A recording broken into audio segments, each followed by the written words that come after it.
Hi, this is Tali Berman, and today I want to talk about the interesting concept of letting go of the need to fix or change your child. And I want to start with a quick personal story about my own son who really has been struggling with reading for many, many years.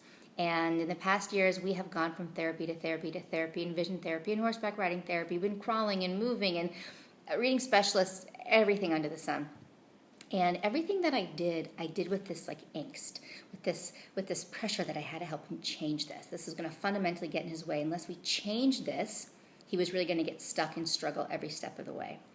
And then at some point along the line, in a conversation I had with someone who was helping us do a Brain Highways program with my son, I had this release. I had this let go where I recognized, you know what? Reading might not be his biggest strength ever. He can improve, absolutely, but it might not be his biggest strength. And you know what?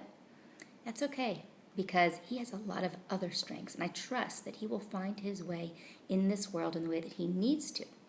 And what happened was I shifted from needing him to change, to fixing him, to helping supporting his growth, but from a place of desire versus angst. And what changed was me sitting beside him at night and reading with him, and me kind of clenching and stressed every time he'd stumble over a word or read too slowly, versus me being able to sit with him and read with patience and openness and delight as I see him progress at his own pace in his reading skills and take out a lot of the pressure that I was putting on the situation.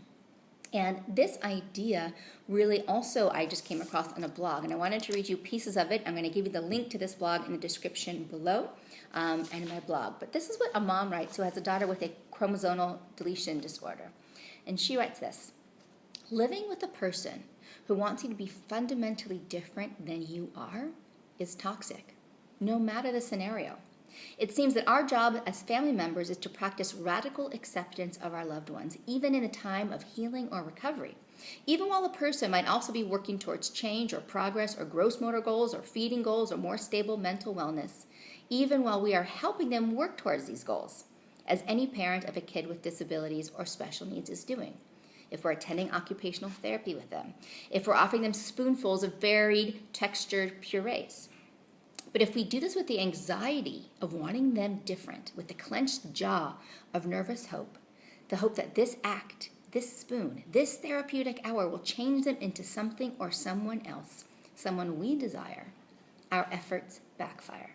Our desire to want our loved ones to be different will serve as a small eclipse between us and the solar source of our love.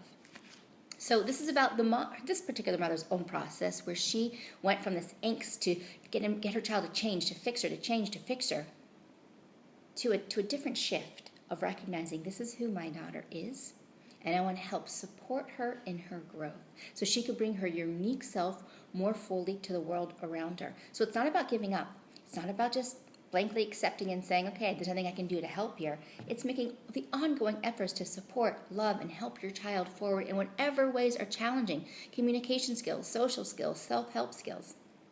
But simultaneously coming from a place of recognizing who this unique person is and not trying to close that gap so he can be just like all the other kids, but so that we can help that particular child's skills foster and grow. It's the difference between wanting something and needing something. So today I want to really help you begin to understand, begin to take on, to consider that paradigm, to go from needing to fix or change your child to help fostering that unique child's growth and really accepting them along the way at whatever pace they need to grow. And so today I have a sentence that I thought would be really helpful for you to enter in right below this as a step towards this process, and to actually say it out loud while and after you've typed it. And the sentence is this: I let go of the need to fix or change my child. I replace this need to fix with a desire to support the blossoming of his or her unique self. I'm going to say that again. I let go of the need to fix or change my child. I replace this need with a desire to support the blossoming of his or her unique self. And it might seem like a subtle difference, but actually it's profound. Supporting someone be the best version of themselves is a really different place that you're coming from than trying to change that person fundamentally from who they are.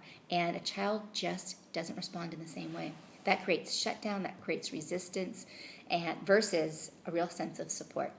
So what I want you to do to encourage you on this process is go down, type in those words. I let go of the need to fix my child. I replace this need with a desire to support the blossoming of his or her unique self.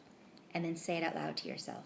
1 time, 2 times, even 3 times, as a way to help you really come from that perspective in your help with your child. So I look forward to hearing from you down below and really moving this process forward so you can embrace what your child is and your child can experience being braced in this way.